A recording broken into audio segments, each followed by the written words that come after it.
You are listening to the podcast That's Life in Sweden, or as we say in Swedish, Sånt är livet i Sverige, with me, your host, Lisa Åsimäki.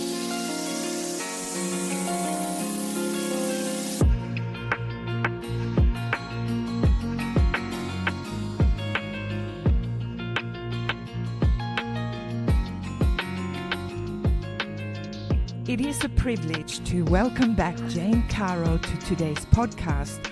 Jane is one of Australia's most respected public intellectuals. She is widely known for her work as a social commentator, broadcaster, feminist, and advocate for public education. In addition, she is also an accomplished novelist. Welcome to the podcast, Jane. How are you? Oh, I'm good. Thank you for having me. Oh, you are so welcome. One of the frustrations I've had here in Sweden is that your books, including your crime novels, The Mother and Lilebird, simply aren't available, not only here in Sweden, but in Dubai, London, Amsterdam, Frankfurt, Reykjavik, Prague, Istanbul. And I'm saying that because I've been to each of these places and I have gone through the airports, listen to this, and the major bookstores. And I've asked for Jane Caro. And they've never heard of me. They never heard of you. And, it is such a sad reminder that outstanding Australian writers like yourself don't receive the international readership you deserve. So there you are. Thank you, Lisa. It's true. I mean, my literary agent goes every year to the international book fairs and tries to get various writers that she represents some sort of international book deal. And some people do manage to snag one, and that's great. But it seems to be very easy to be a big country that gets published in a little country, but very hard to be a little country that gets published in a big country. And so, yes, much as I would love to have my books published as far as wide as possible. So far, no luck. I have sold the rights, the film rights and the TV series rights for The Mother to an international television production company. So you never know. If something comes of that, that might mean that the books become more widely available. But as any author who's sold film or TV rights knows, it's one thing to sell rights, it's quite another to actually see anything get made in the end. So I thought I'm going to start off the question a little bit differently. And the first question that I have relate to your authorship, especially what was it that drew you to write crime fiction? Right. I never had any intention of writing crime fiction. It was the last thing I thought I'd end up doing. But I had an idea for The Mother, and I realised that it had to be a novel. It couldn't be non-fiction. So I'd written a lot of non-fiction books, but The Mother there was a book that came out in Australia. I don't know if this has been published internationally or not. If it hasn't, it should have been, called See What You Made Me Do, which was a brilliant kind of analysis of domestic violence, coercive control, all that kind of thing. Mm-hmm. And so that in non-fiction form had already been done and done brilliantly. But I'd had this idea and I thought, but I could write it as a novel, and actually it works better as a novel. So I pitched the idea, it was how I got my literary agent, to my literary agent. She said, yeah, that's great, write me 8 chapters. So then I was writing 8 chapters, and before I knew where I was, I'd written I never really thought of it as a classic crime novel, though there is a crime in it. But it has been categorised as crime. Yeah. And it's sold in Australia really, really well. And so the publisher said to me, right, we want another one from you. And it looks like crime's the thing you do well, so we want another crime novel. So then I found myself writing another crime novel, and the Lyrebird, which came out last year, is a more conventional police procedural. It's not conventional in any other way, but it is conventional in that structure. And now I've got a contract that's sold even better than The Mother in Australia. That's the other thing that frustrates me. You'd think that might influence publishers elsewhere, but so now I've got a contract to write 2 more books, and I'm 70,000 words into the third at the moment. And they have also, the publishers said we'd love them to have at least be crime adjacent. So I found myself being a crime novelist. It wasn't a plan. It just kind of, I tumbled into it. Because you're writing, I mean, I love The Mother. I mean, I haven't read The Lyle Bird, but I love The Mother. And so I can't help but wonder then, what can fiction reveal about society that journalism or commentary cannot? Yes, and that has been really interesting to me, the difference, having been primarily a non-fiction writer prior, that the freedom that comes with fiction, the freedom in a way to explore emotion, motivation, complications, complexity, characters, and why people end up in the terrible situations that they so often find themselves in. And with non-fiction, you're really dealing with, even though you may stir emotions, you're really dealing with, a much more rational approach, Yes. evidence-based, all of that. And that's really important. And I'm not comparing the two, saying one's better than the other, but I am saying that fiction also, because fiction promises you a story, fiction basically says, sit down, I'm going to tell you a story. Yes. You disarm the reader. So the reader is going, great. And particularly if you're writing in a genre, for example, crime, the reader thinks, okay, I know what the deal is between a crime writer and the reader. There will be an event, a criminal event, and I will follow that. And at first I won't know why it happened, and I won't know who did it. And I will follow the people who are also trying to answer those questions in the novel. And eventually, wherever else the novel may take me, the writer will fulfill that contract, will tell me the answer to the mystery, or at least some of the answers to the mystery. And so it's a kind of, it disarms the reader and makes them much more open to you taking them to all sorts of different places and to making all kinds of different arguments and cases about things that go on in real life, but in the context of your novel are products of the imagination. And I've just found that incredibly liberating in terms of, because I'm an issues-driven writer, The Mother is about coercive control in particular, but it's also about mother and daughter relationships. It's about families. It's about men and women. It's about so many things. And Lyrebird it's certainly about human trafficking and that kind of, and racism and class, but it's also about climate change. It's very much about climate change. And so it's given me the opportunity to explore with the reader all sorts of things, but with the kind of context of solving a mystery. And you know what? The themes of your novels then reflect the same concerns that drive your public advocacy. Absolutely. That I when I had to come up with a third crime novel, and Lyrebird is what publishers like to call a high concept novel, because I don't know if people in Sweden are familiar with the Australian superb male lyrebird, but it is the greatest and most accomplished mimic in the animal kingdom. It can mimic just about anything. It can mimic chainsaws. It can mimic someone trying to tune a radio, the sound of a camera shutter, that kind of thing, a camera drive. There was a story, this is when I knew I could write the book, at Taronga Zoo, the famous zoo in Sydney, the zookeepers were appalled. They felt that they were worried that someone had abandoned a baby in the park, and they were searching high and low. Yes.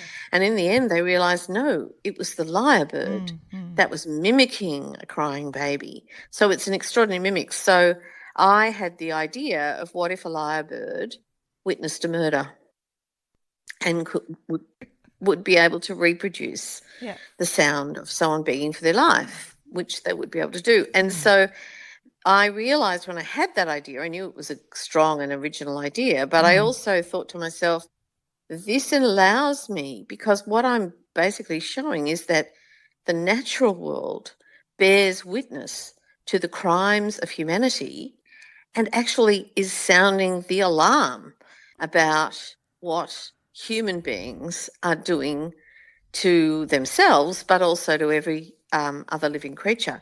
And so I knew that lyrebird gave me a really interesting way of exploring the climate and what's happening in the climate. And so that always drives me. And so when I had to do this next novel, I thought, oh, God, what am I going to do? How am I ever going to come up with an idea as strong as that one? And then I suddenly went, I'm an issues-based writer. What is the issue that exercises me the most at the moment?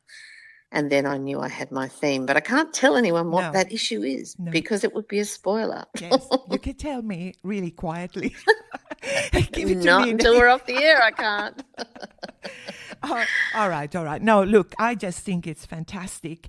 And, it's so interesting because in this conversation, I thought, we haven't spoken we didn't have a podcast last year, and that's because I was traveling. It's just been crazy here in Sweden. And that's why I mentioned all those cities. And I thought to myself, okay, so, and I have looked at some of the work you've done, and I actually re-listened very carefully to our last conversation. And, we spoke in the podcast July 2024 when you talked about the Australian education system. And you made it clear then that you're against religious education and private schools. And you are, of course, a staunch supporter of free, secular, universal public education from preschool to universities in Australia. Now, I cannot but wonder whether your passion for public schools versus private schools was the actual catalyst that then inspired to writing the most recent essay, but it's a little book called Rich Kid, Poor Kid.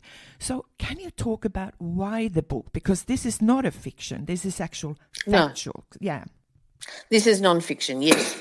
Well, the main reason is that I got asked to write it. So I was approached by a very interesting think tank in Australia called the Australia Institute, which is run by a left-leaning economist called Richard Dennis.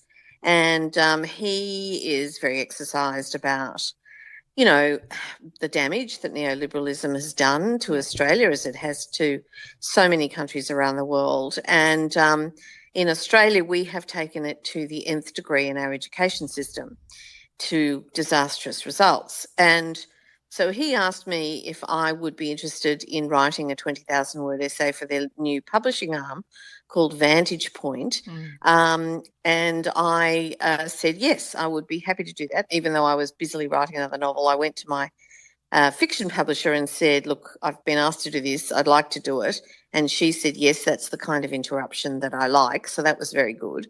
So I took a breather and, I went off and wrote 20,000 words and really researched, exactly where we were at in our very, very class-based and deeply unjust and unfair education system, neoliberal to its bootstraps. I know. In Australia. And the 20,000 words came out in May, and it's done quite well. It's ruffled quite a few feathers, which I think is really good, because in Australia we're so ignorant about the fact that the way we fund education in this country is completely bizarre, and no other country in the world does it the way we do. Indeed, the only people who have even talked about a similar system is the notorious Heritage Foundation in their, their manifesto that Donald Trump has been using. The chapter on education there is very, very much like the kind of education system that Australia has, which is basically a voucher system. And the problem with vouchers, where basically people rationalise that children are all the same, that they're like widgets, and therefore you give every bin. Our case, we give it to the school, but in a classic voucher system, you give it to the parents, a voucher worth X amount of dollars, and say, right, you can spend that how you like to educate your child. Is the problem with that is that some kids are much cheaper to educate than other kids, and those kids tend to be the children in urban, more prosperous areas, and the ones that are the most expensive to teach are those, particularly in Australia, who are in rural and regional areas, but also who come from disadvantaged backgrounds. So in a way, if you hand over education basically completely to parents, there's only one result that can occur, and that is you entrench generational privilege and underprivilege. Because with a voucher, particularly if you've got a large number of private schools, and Australia has, I think, the highest number of private schools, certainly children educated in private schools, or one of the highest in the world, the well-off parents can add money to the voucher. So, they get a voucher for $5,000 or however much it is, might be $10,000, and they can add 5, 10, 15 to that and send their child to a private school. The poorer kids' parents can't afford to add money to the voucher, so they end up going to the public schools, which, just as they are now in this country, remain under-resourced because they're not getting the same amount of money. They're getting the same amount of money from the government, but they're not getting the money that the parents can add to the voucher. So it can only end up with entrenching generational privilege and underprivilege, which, in another way of saying it, is a class system. Absolutely. And it's a threat to democracy. Absolutely, it's a threat to democracy. And Australians literally have no idea. They think this is just the way it operates everywhere. Yep. People who come to Australia from other countries are horrified when they find out how much money we give to private schools. And what that has basically achieved, and this is what I found out when I researched and wrote about in the essay, is that very, very stealthily, over certainly the last 25 years, but really over half a century, Australian politicians of both flavours have stealthily moved the cost of education from the state to parents. Yes. And again, that can only benefit parents with money, and it can only disadvantage further parents without it. And so we have ended up with this incredibly expensive education system. So another thing that we discovered as we researched the essay was that Australia now has the most expensive education system, or one of the most expensive education systems to parents in the developed world. Yes. So Australian parents pay on average about 4 times as much to educate their children in school, and particularly in high school, than parents in other comparable countries. And this is because of our preponderance of fee charging private schools, because we give billions of dollars to private schools, billions of dollars. But we don't put any restrictions on the fees they can charge, who they will and won't educate, or where they will or won't open schools. I read the book, and I just read the essay. And of course, when I was in Australia, that was one of my topics. I was really curious about where does this come from? And I'm talking about being a sole parent. And you actually mentioned where it hits parents that gives you kind of set up for this fee paying is in early childcare. Yes, because we also have one of the most expensive childcare systems in the world, also largely privatised. I know. And so we're grooming parents from a very early point of being a parent that to expect to pay very high fees, which people in other countries don't necessarily pay. No. And it's a huge burden on young families. And when you Yes. add to that the cost of housing in Australia and the kind of mortgages that people are asked to pay, the fact that they have higher education debts, HECS debts we call them here, which are also can often have very high, and long-lasting indebtedness, we really have hobbled young people and young families. And then politicians look around with surprised faces and go, oh, why isn't anyone having children anymore? Yes. I wonder. You've priced them out of the market. That's why. Exactly. And then the other thing that when you talk about the way you write, one of the most impressive ways that I find that I just get so hooked into your writing is the fact that you stick to facts. Even when you looked at the history and you go back to 1963 and Menzies, and I thought that's where, we talk about Goth Whitlam. Oh, he was, all for free education. And I thought, wait a minute, not sure about that. Not sure about that. No, he wasn't. No. He wanted to do a political deal, which would, and we have suffered in Australia from a sectarian divide which came out of England and the history of England between Protestants and Catholics. Yes. And a lot of Irish Catholic political prisoners were transported to Australia, and they're a very important, their descendants are a very important and dynamic part of Australian life. But one of the downsides of this sectarian divide, which started right from the very beginning of the colony, is this the Protestant schools are what are called the independent schools, and they tended to be the sort of schools of the ruling class.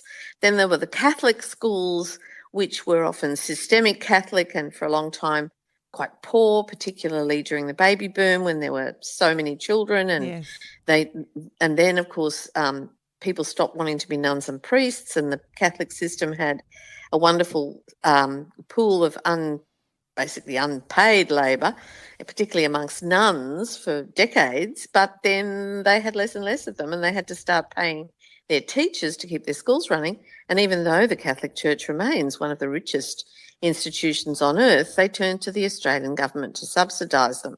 And so Gough Whitlam basically made a deal with Catholics and Catholic parents to subsidise federal government funding to all schools, including public schools for almost the first time as well, but also to Catholic schools. And basically that kind of largesse of funding without any reciprocal obligations except on public schools has led to this catastrophic situation now where the OECD is constantly warning Australia, the land of the fair go, the egalitarian Australia, Jack's as good as his master, everybody's everybody's mate. Oh, yeah, they keep warning us that we have one of the most segregated education systems in the world, in the OECD, and that segregation is largely on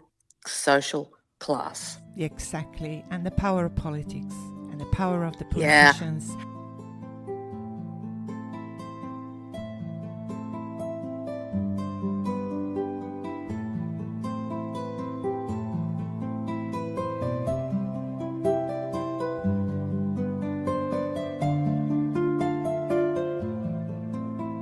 Do you think today Australia still is the lucky country?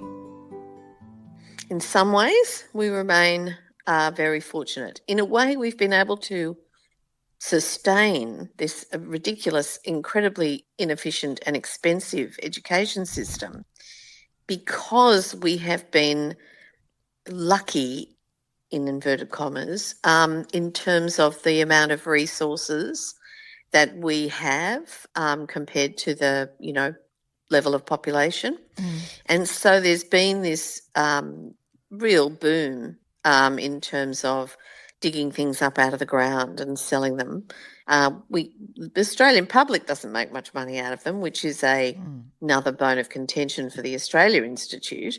But nevertheless, it has brought a large amount of wealth to this country. And so it's masked until quite recently just how high a cost we are now putting on Australians in terms of what are considered basic rights in many other countries.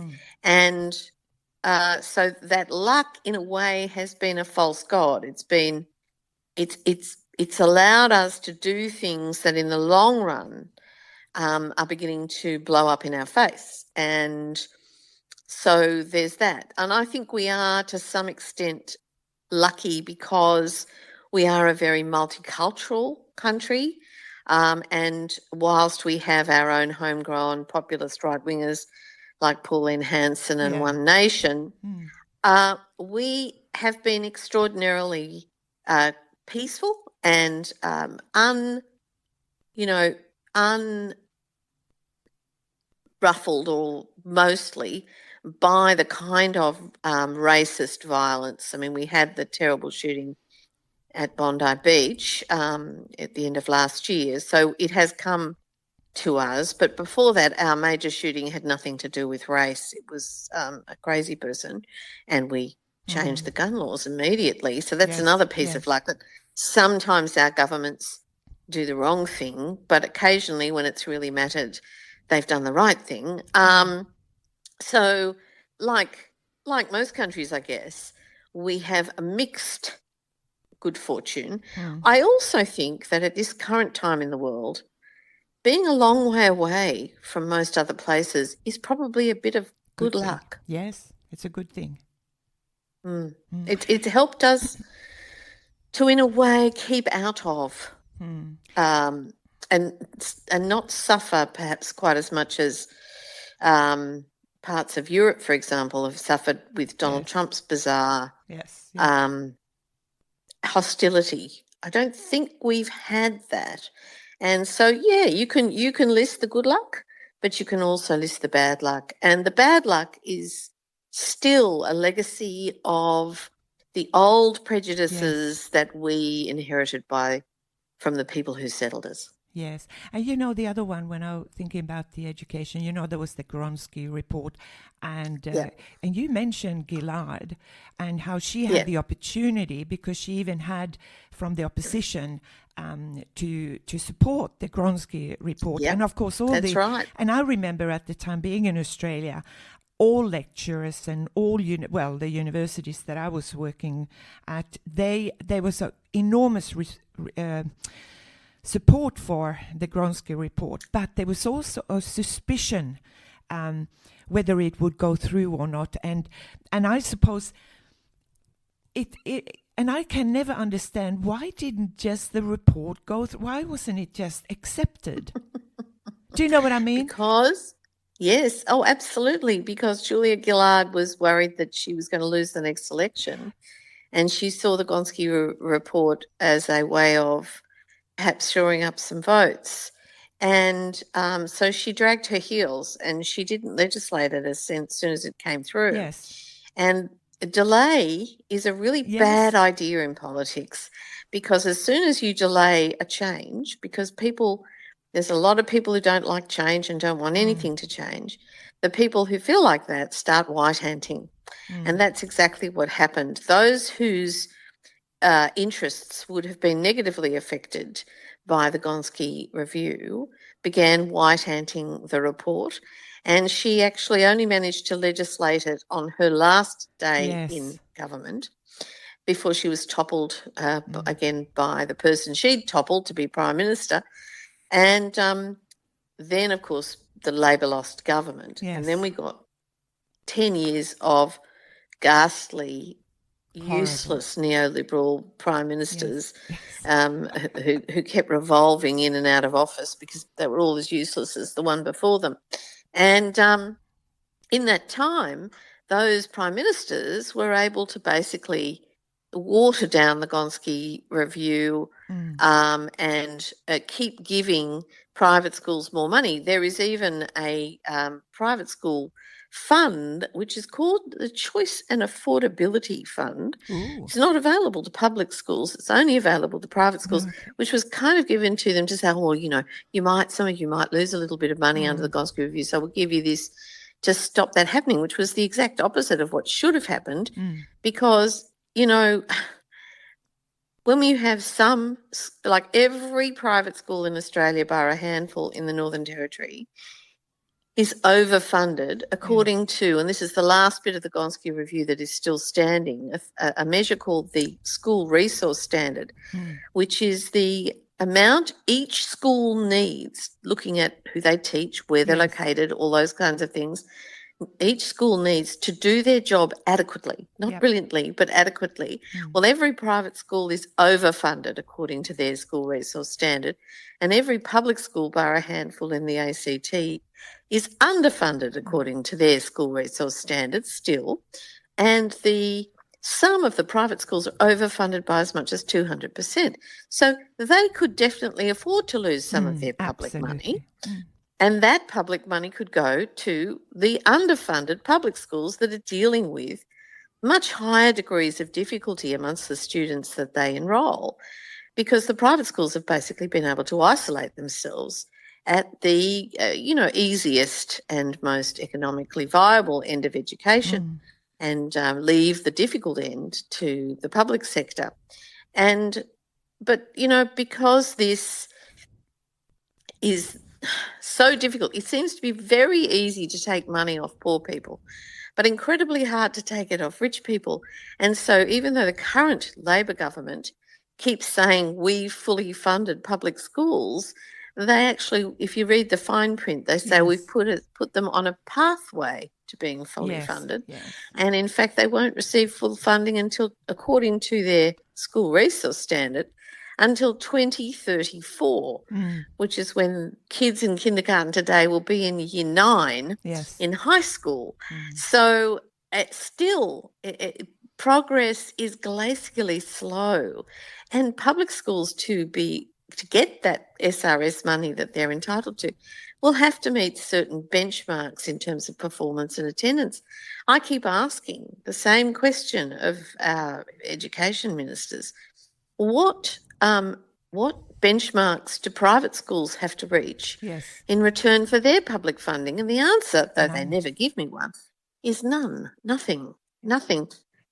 So the unfairness is just gobsmacking and yet invisible to the average Australian. It is a blind spot. I often say that we are as blind to the damage our education funding and the education system it has created is doing as the Americans are to their lack of control on guns and the damage that it does to them. And in both cases, the people who suffer the most from that blind spot are our children. Of course. Education is always connected to politics. And of course, wrong people who has been voted or selected in positions of power is the responsibility of the voter. What do you think? Do you believe that? To some extent, yes, but unfortunately Australia is a country dominated. Of course, it was the birthplace of Rupert Murdoch, and some of our states have no other newspapers or anything other than Murdoch-owned newspapers, which are very, very generally antithetic to public schools, to the whole idea of equity. They just they're antithetical to it. So they don't necessarily feed the right information to people. And I think there has been a complacency amongst the population. Again, this is the downside of being the so-called lucky country. This kind of relative comfort in which Australians live, I think we're the fourth most prosperous country in the world, has made us complacent, and we don't want to be bothered. And we've also been groomed to believe that aspiration, that aspiring to rise, we used to call it social climbing and it was considered a bad thing, but now we call it aspiration and we think it's marvellous. but it doesn't take into account that for you to aspire and succeed necessitates, it's a hierarchical view of the world, necessitates stomping on the head of other people in your society who may have aspired but may not have succeeded. And it doesn't take into account that it's not really aspirational, it's not really rewarding excellence or merit if you've hobbled the playing field Yes. for half the players by offering them an education that is not resourced to be able to help them reach their potential. And that is what we have done. It's the same as saying that people should get ahead on merit when you're arguing about feminism and, you know, disagreeing with anything to do with diversity and inclusion. Yeah. That's not understanding that the playing field is not it is not even, it is not equal, and therefore you're not promoting on merit, you're promoting on privilege. And Australia, you know, we are basically ruled by an oligarchy of white, straight, private school educated men. But, you know, I'm so impressed when you what I have, you know, you continue travel I was going to say the world, Australia. No. You continue go. Yes, exactly. You should be traveling the world. But it's like, you know, when you go out there, and I can imagine when you have debates or when you go and talk, you give your talks, and I can imagine the feedback that you receive because you're very open. And I'm curious, how open are people to ruffle your feathers when you are giving your talks? It depends on the audience. It depends on the audience, but certainly people are very willing to challenge me. But what I find is certainly the private school lobby are less likely to come directly at me. So what they will do is they will write an opinion piece with cherry-picked facts about, and they will use always individual examples. Oh, private schools are not full of privileged people. Here's some examples of some underprivileged people in private schools. Well, everybody knows that's rubbish. You know, yes, of course, there are some less privileged people in private schools, but we've got the stats and we know just what those percentages are, and they're pretty small. So, in comparison to the public schools, they talk about we're not really overfunded, and they will use a different measure, which actually is like raw numbers. Raw numbers mean nothing because raw numbers don't take into account the different degree of difficulty that a teacher with a classroom full of kids who don't have lunch, you know, don't have food at home, you know, may not, whose parents didn't finish high school, whose background may be chaotic and full of really quite severe social problems, drug addiction, mental health issues, chronic unemployment, people in jail, whatever. That degree of difficulty for the teacher facing a classroom full of kids with that kind of background is so much higher than the teacher who's facing a classroom full of nice, mostly white, middle-class kids with parents whose besetting sin is probably overindulging them rather than the opposite. The degree of difficulty is just completely different. This is one of the reasons why parents are increasingly leaving the public system, because they can see that when you divide your schooling system on advantage and disadvantage, if you don't, nobody wants their kid to be the only well-behaved kid who's trying to pay attention to the teacher in the class. And so it takes people who really perhaps would much rather send their children to a public school to be in a more diverse environment, to, don't want to send them to a religious school because they themselves have, Australia is not a particularly religious country, let me tell you. But they feel obligated because they're making the public schools a welfare system of last resort for the poor. Now, some people get very upset with me saying things like this, but I don't care. Oh dear, your hurt feelings, that's sad. But I'm more worried about the whole future potential of all those children we've just decided are rubbish kids and we don't care about their education and they can be the proles who clean the toilets of the rich. No, they're the people who concern me. The fact that you get your feathers ruffled and feel a bit hurt, well, sucks to be you. I don't care. So they don't tend to come at me directly because they get very little sympathy. And they're always trying to say, well, I had to make this decision because the public schools in my area are terrible. Yes, I have sympathy for you and I understand that situation. I'm not arguing about that. I'm arguing about the system that's brought us to this place and that we need to change this system. And your individual situation is not the point. And in the end, you're a concerned parent with enough money to be able to afford some sort of private education. Your kids will be fine. We don't need to worry about them. So, and people just don't want to think about the children that we are leaving behind. And I won't let them off the hook.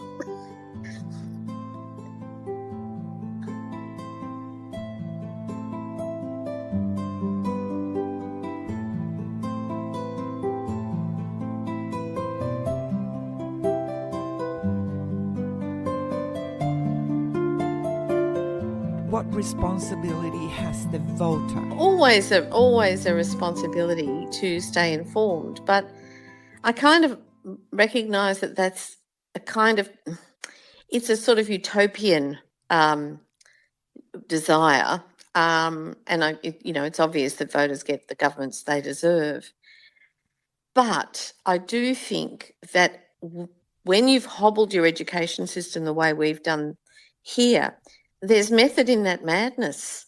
Of course. And that has kept people from understanding and has given them a vested interest and has given them an emotional imperative not to see the system change because they're committed to their child going to this school which charges fees, which the way they find hard to pay already, and they're terrified that if the public subsidy was reduced or taken away that they'd have to move their child and their child will be miserable. And so we've set up a system which kind of traps the voter, but also encourages the voter to stay blind because it suits them to stay blind. If they don't look at it clearly, then they don't have to think about their own compromised position. And so it's a really wicked problem. And we have a great deal of difficulty getting politicians to be upfront about it. And I think that the current government, to be fair to them, their sympathy is with the public education system. But the Catholic lobby is one of the most powerful in the country. And they are terrified. And they will literally give letters home to parents saying, don't vote Labor because they'll take funding away from our school and we might have to put our fares up. So they actually manipulate the voter by, pitching to their fears, the worst side of their nature. But we also have this really national blind spot to it, and this includes our politicians who can't see.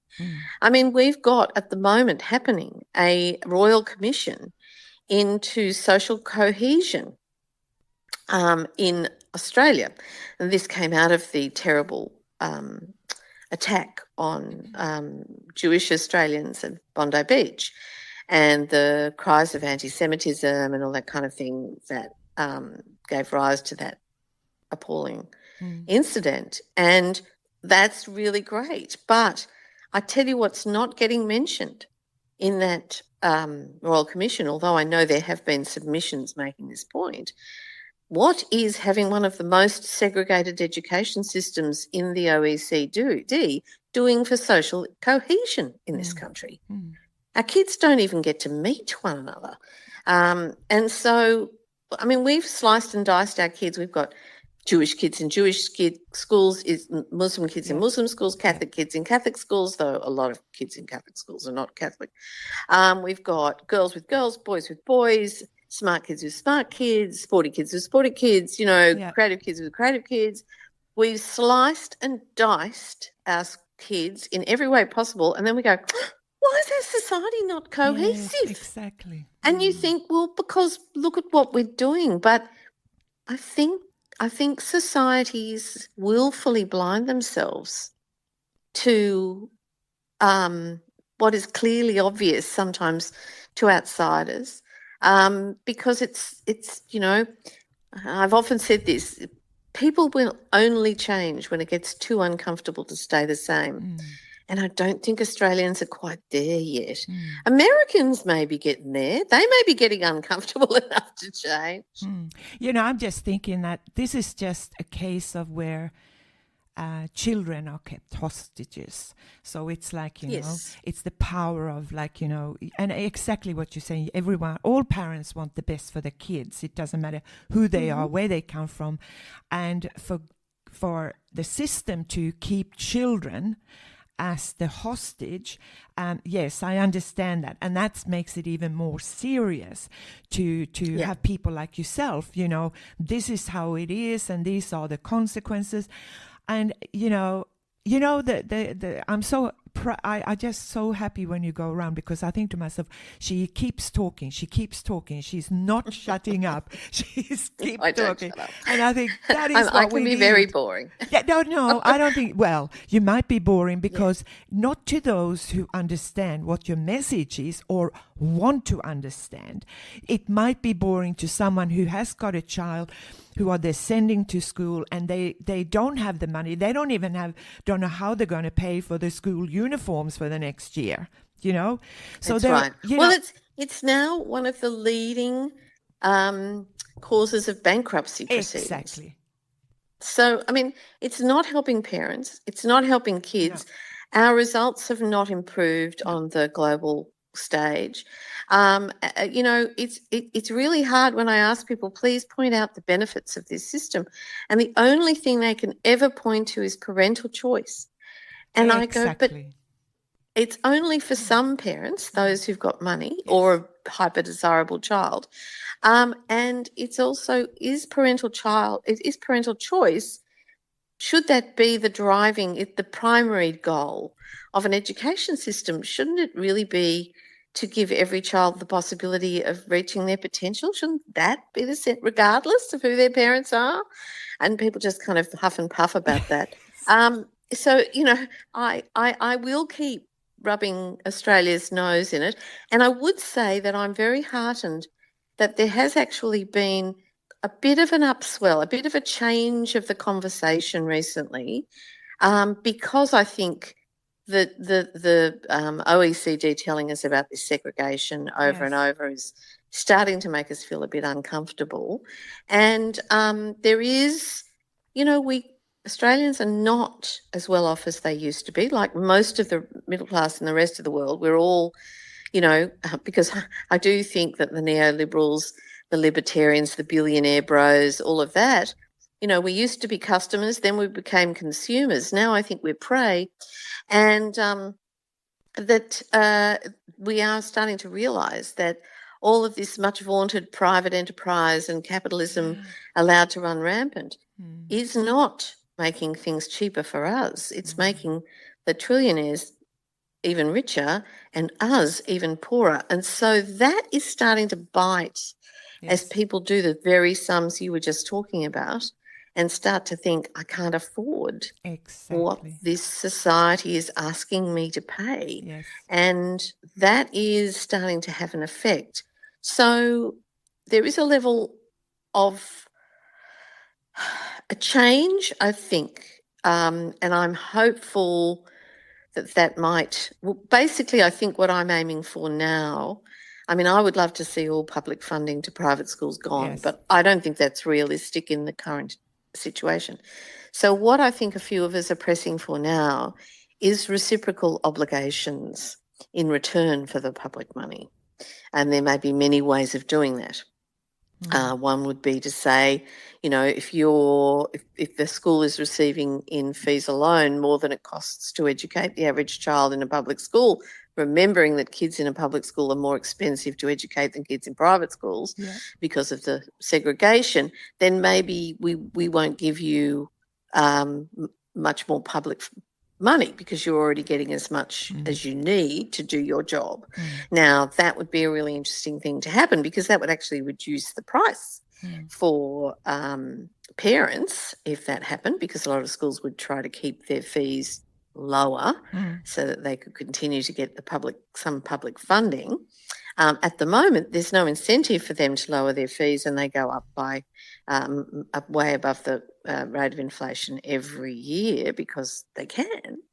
And so I think we might be working towards some kind of reining of that in, particularly as we've just had a situation where a bunch of right-wing politicians, most of them, but many of them working for the Catholic school system, are being investigated by our anti-corruption body for using possible schools funding to help branch stack for their particular party in their branches. So there is now unease about just how much money is going to these organisations and how little governance or scrutiny there is, and how little accountability. So I feel a wind blowing more friendlily in my direction just at the moment. Whether that lasts or not, I don't know, but it feels better than it has for a while. Last time you talked about how the world is in a flux. There's a lot of uncertainty. There's all kinds of rubbish that is happening. And in particular, I remember you saying, I am not looking forward to what is happening in the United States. And I don't know what I would do if Trump would be elected as the president for the second time in the USA. That's right. What were your immediate thoughts when that actually happened? Well, I mean, I just thought that country's destroyed itself. And I think it has. And I think it could be set to get a lot worse for Americans. And of course, it has also had effects on people all over the world. Though the one thing I hadn't kind of anticipated, which I do find quite encouraging, is how the middle powers it's brought the middle powers together. It's even done what I thought was almost impossible, which was to make the European Union feel more proactive and more united than perhaps it has for a very long time.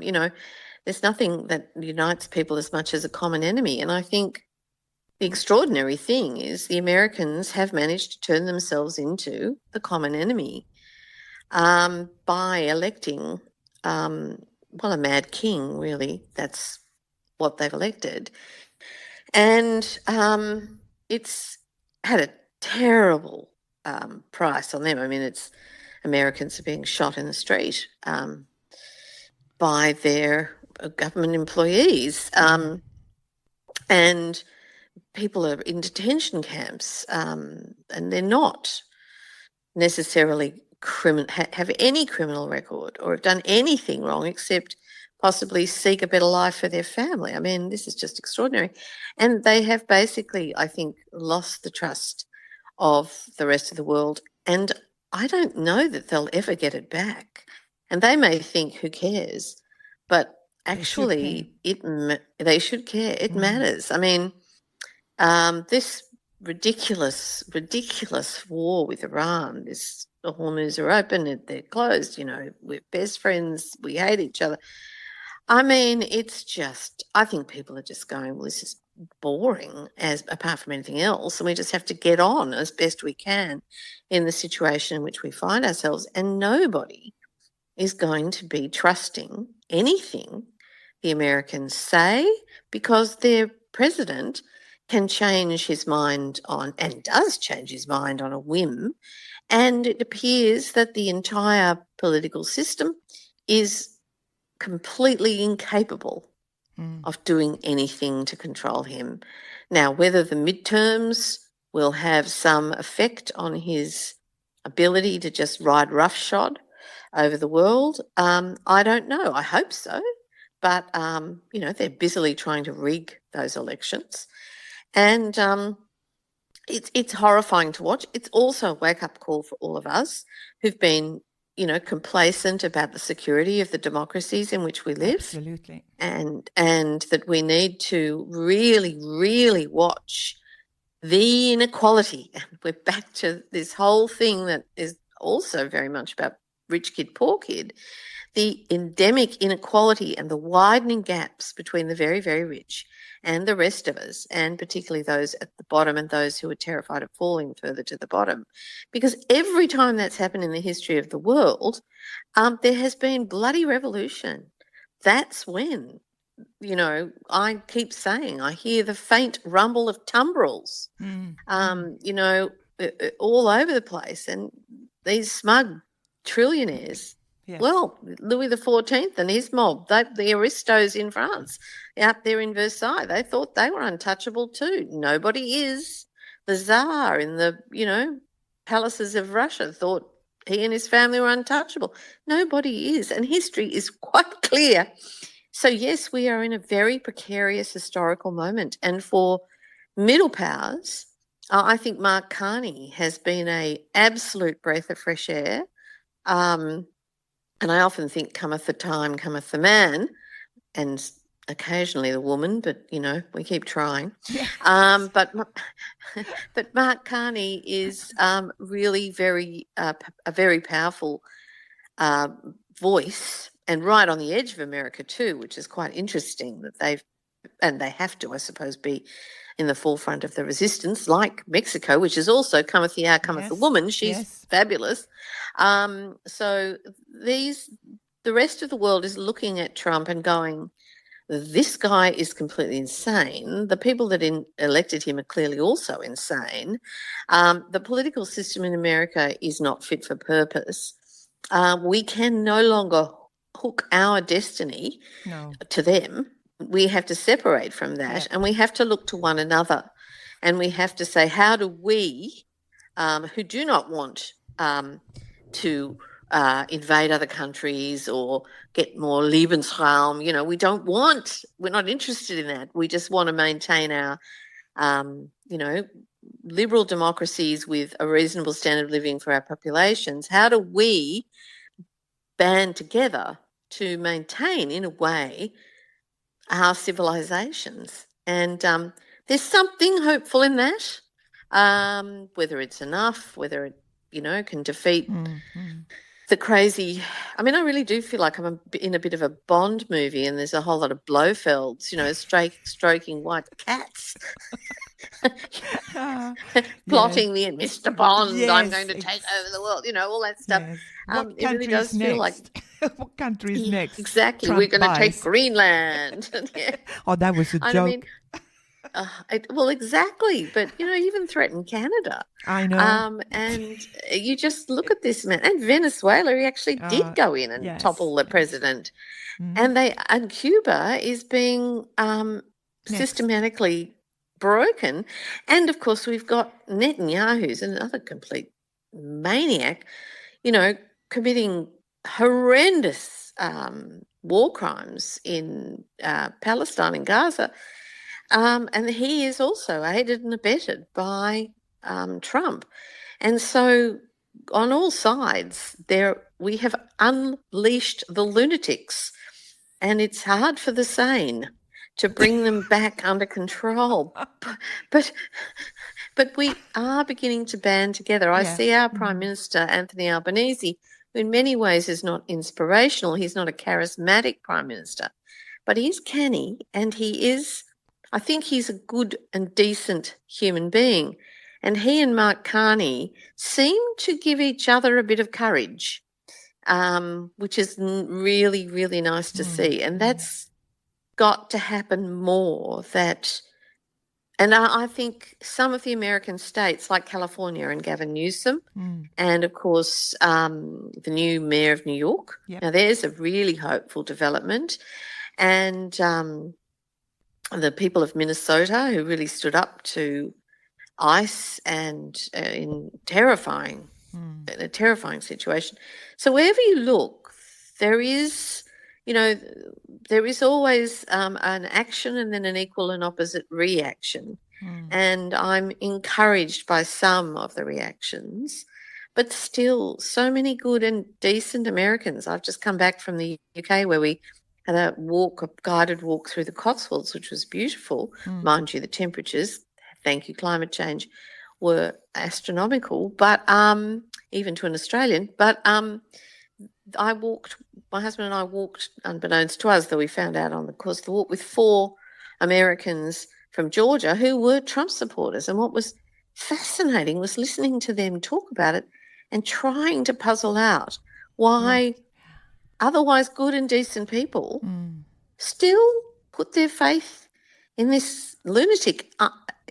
They tried to tell me they'd been to the War Cabinet rooms in London. I don't know if you've ever been, but they're fantastic and they really focus on Winston Churchill. They tried to tell me that Trump was like Winston Churchill, a maverick and an outside. And it was unbelievable. I listened to them and I said, looks just a small thing. But Winston Churchill wrote the history of the English-speaking peoples, amongst many other things, and he also won the Nobel Prize, not for peace, for literature, and your president can't string a sentence together. Did you say that? I did. I said, I don't think the parallels are very obvious to the rest of us, I have to say. It was quite bizarre, the things they were telling themselves. And what do you think that is? I think it came out also in the course of the walk that 2 of the women who were with us had lost adult sons, one of the reasons they were friends. I have a friend here, a very old friend, who is also a Trump supporter, and she has also lost an adult son. Now, I'm not saying that every Trump supporter has lost a child, but I've started to think that what the right is doing very successfully is weaponising pain. Yes. It's weaponising the griefs that people feel, the guilt that often surrounds grief. A parent losing a child is not just grief-stricken for the loss of the child, but also guilt-ridden about how they didn't protect them, they didn't save them, they didn't, whatever it was, probably impossible, but that they feel they should have done, because the first duty of a parent is to keep their child safe. And so, but whether it's that loss of a child, loss of a marriage, loss of a business, loss of an income, whatever the hell it is that people feel that they've lost, the right is very good at saying, no, you didn't cause it. No, you didn't do anything wrong. It's them. Those people out there, those elites, those immigrants, those snobby intellectuals, those lefty retards, those snowflakes, those feminists, those trans people, they're the ones who did it to you. And I think that's really what we're in the throes of at the moment, is people desperately thrashing about looking for someone to blame for what may not even have been failures, for the very fact that life is chancy. I think maybe we told a generation of children that they would be safe and they would be rich and they would, have a great life. And that was a false promise, because you can never tell anybody that. Anything can happen, This whole wellness thing where if you eat enough broccoli and have enough, I don't know, colonoscopy cleanses or whatever it is, you'll live forever. No, you won't. You could get hit by a bus and you could get cancer no matter what you do. It's like there are some people in the world who have been able to grow up and realise life is chancy, and sometimes no one is to blame. You're not to blame. No one else is to blame. Life just sucks sometimes and can be deeply unfair. But then there's a whole lot of people who haven't come to that realisation and want badly to see other people hurt as much as they are hurting. And that's the promise of the right-wing populists. We'll make them hurt. Don't you worry. We'll make them hurt.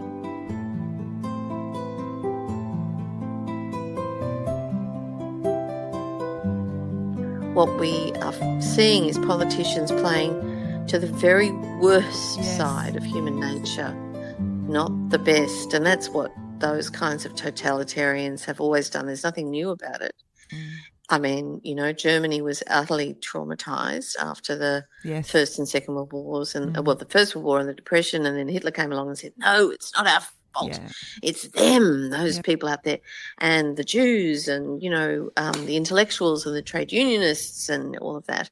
And it's always the same scapegoats, and it's always the same false solution, and it always ends in nothing but mayhem and misery. But we got to teach history better. Yes. Because it seems most people have no clue. What do you think are the main concerns of the Australian voter today? Cost of living.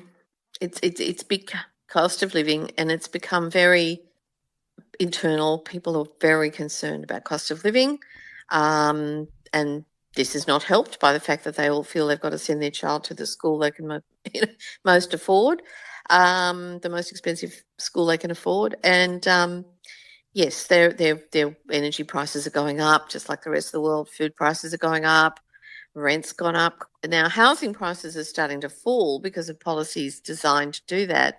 But that's causing angst amongst people who already own houses, who think that their wealth is decreasing. So, as always, I think it's people looking at their own situation and thinking, I'm not doing as well as I used to, and I'm terrified my children are not going to do as well as I did. And I think there is that unrealistic idea that people in the prosperous West had, that every generation would do better financially than the generation before. Well, that's not how it's gone in the world. Sometimes you're lucky and you're born in boom times. My parents are 94 and 95, alive and well, and, still living independently and doing great. And they were both born, they were children during the Second World War. They basically missed most of the Depression. Children during the Second World War didn't know much about it, really. Then they were absolute beneficiaries of the boom time in the 50s and 60s and 70s. And they were well established by the time financial crises and things started to come back in the 80s and 90s and so on. And so they have been, my mother often says, I feel incredibly lucky. We got this period of time where really everything did get better and better and better and better. And she said, but it set up an expectation that for your generation it would too. Now, I've had a pretty sweet spot as well, but I'm looking at my children and particularly at my my grandchildren, and I'm thinking, oh my God, I'm so terrified.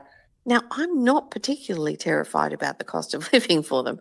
I'm much more terrified about existential threats like a world descending into another global conflict. I am worried about that very much. I am very worried even more by climate change, which, of course, could easily drive the world into another global conflict. So my concerns are much bigger, I think, than cost of living. Now, that's partly because, Lisa, and I have to acknowledge this, that I'm comfortable. I'm not staring at my bank account wondering where I'm going to be able to pay next month's rent. So it's easy for me to say that. I do absolutely get that, when it comes down to it, it's, where do I get the meal for my kids? That exercises a great many people to this day, and always has and always will. I would like to see a world where you didn't have to worry about that, because then that would liberate people to think more about how we actually not just get from one meal to the next, but have a better and safer world for all the people in it. And at the moment, we're thinking the opposite. We're thinking, I don't care what happens to those people over there. I just want a better and safer world for me and my kids. Is there anything you want to add to the conversation that you think is really important? Well, I do think that the worldwide backlash against women's rights, LGBTQI rights, and particularly the demonisation and terrible persecution of trans people, who are a tiny and already vulnerable minority, is terrifying and very indicative of a world that is becoming more totalitarian, more authoritarian, more kind of one note, the fear of the other, which can always lead, well, never leads anywhere good, ever. Never in the history of humankind has that led anywhere good for anyone. And we're getting caught up in it again. And I do think that we actually desperately need more diverse voices, and we need to be more open-hearted, and we need to get away from the rigid hierarchical, patriarchal religions and systems that have so dominated the world for so many thousand years and have got us to this appalling situation where we're actually facing, destroying the planet that we live on and that we cannot survive without. And I think that, keeping women, keeping LGBTQI, etc. voices and people of colour and Indigenous people's voices out of the conversation, which is what people are trying to do now, is the exact wrong thing to do. We need to stop trying to go backwards, which is impossible. You can't go backwards. It's a fantasy. And embrace the possibility of a newer, kinder, more equal, more feminized world. Yeah, I'm going to say it. A world, and that I don't mean by that women and men. I mean human beings who have accepted their own vulnerabilities and are comfortable with them, who have accepted that we're all much more the same than we're different, and that we're all of equal value and worthy of respect just by being human, and that the planet and the other creatures on it are just as important as we are. That kind of, because climate change is a product of that masculine idea of man having dominion over the world and being able to exploit and dig up and, do all of that. And that is what we've got to get rid of. We've got to get rid of this dominance mindset, which leads to war, which leads to predation, which leads to everything horrible you can think of, and become more cooperative, more collective, more aware and open to everyone having a part. And we could do that. There are strong moves in that direction. Mamdani is an example of it. But Trump is at the opposite end, and those two forces, the hierarchical, authoritarian, hyper-masculine dominance model, or the much more flat, structured, everyone is equal, the differences between us are tiny, the similarities that join us, like we need this planet to be livable, are so much more important. We could go either way. Don't ask me what's going to happen. I worry we have to go down the authoritarian, totalitarian road a bit first and see how absolutely terrible that is before then we will get too uncomfortable to stay the same, and maybe we will embrace a gentler, kinder, more human world than we've ever allowed ourselves to have. In the end, I just feel we've got to smash the hierarchies, not build them, pull them down. Hierarchy is the problem we have. Everybody striving to be boss cocky is so destructive, and we end up with the very, very worst boss cocky you could ever imagine. I haven't asked you a lot of things about feminism or women's issues, and the reason for that is that would take an hour. I mean, that's another Absolutely. hour. Well, I just sum it up quickly by saying it could be the last desperate throes of the male hierarchy, this whole manosphere, this Tommy Robinson, the far right hypermasculinity. It is so exaggerated that there is a part of me that feels this is the white knuckle gripping on of the last, vestiges of patriarchy. I hope that's true. Yeah. You know what? So I would like to ask you for another hour. Not now. When you say, Lisa, I can't now. And we talk about feminism because there's so many issues, and I think you are just brilliant. But thank you, Jane, so much for it's a pleasure, Lisa. another brilliant conversation. You not only walk your talk, but you are certainly not afraid of speaking your mind, and that is inspiring.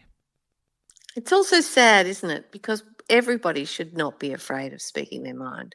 People often say to me, "Oh, you're so brave, you're so refreshing." I just think, no, I'm not. I just say what I think.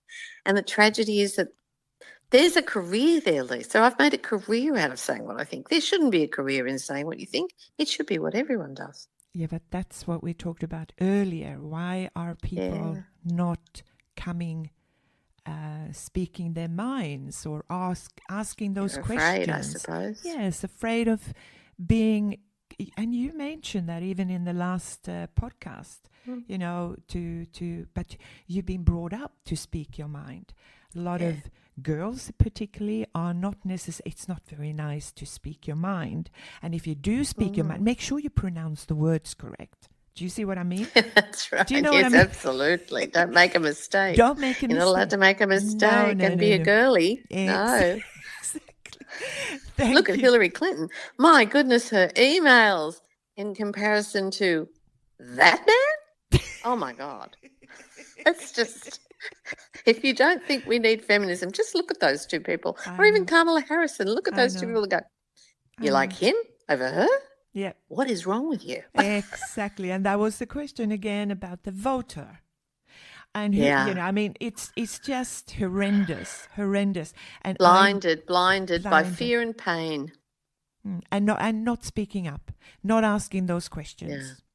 Yeah, not asking those questions. And then the press becomes pusillanimous and won't ask those questions either. And then it becomes a norm not to ask those questions. And then you become an extremist if you just, I don't know, you say the emperor has no clothes. Yeah. Then, you know, you are the person. That little fable, I often think of it, that no one would say, you know, the emperor has no clothes, he's naked.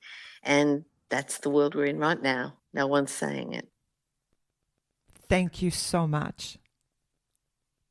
It was my pleasure, and thank you for asking me, Lisa. I really appreciate it.